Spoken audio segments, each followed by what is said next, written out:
Gram panchayat अमथुआ से मुखिया पद पर रामजी प्रसाद भैया को कलम और दबाव छाप पर मोहर लगाकर भारी से भारी मतों से विजय बनावे। रामजी भैया जिंदाबाद जिंदाबाद जिंदाबाद। रामजी भैया जिंदाबाद जिंदाबाद जिंदाबाद। आपका मोहर कहाँ लगेगा?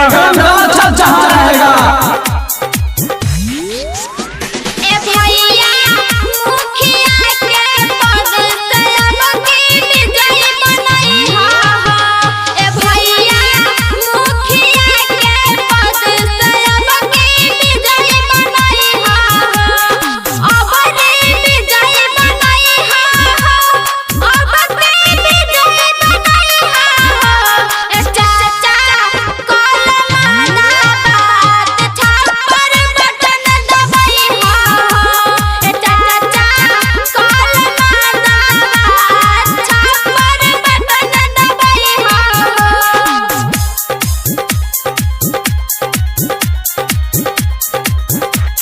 अमथुआ पंचायत का जनता जिंदाबाद जिंदाबाद जिंदाबाद। रामजी भैया जिंदाबाद जिंदाबाद जिंदाबाद। इंकलाब जिंदाबाद जिंदाबाद जिंदाबाद। आपका मोहर कहाँ लगेगा? कलम दबाव छाप जहाँ रहेगा। आपका मोहर कहाँ लगेगा? कलम दबाव छाप जहाँ रहेगा।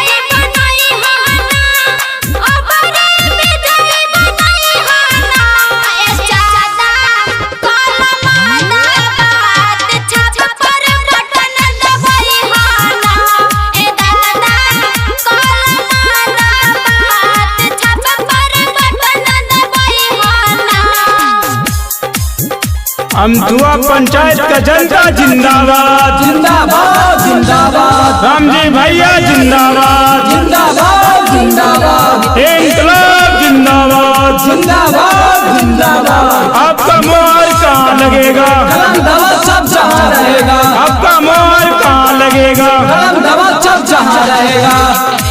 डीजे नीतीश राज।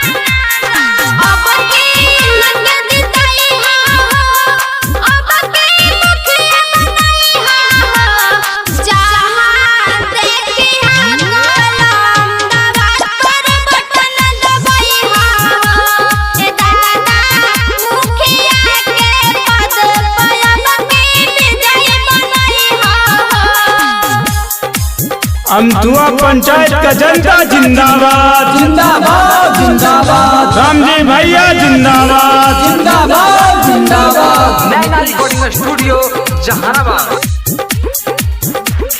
नीतीश मंगुरा नीतीश मंगुरा नीतीश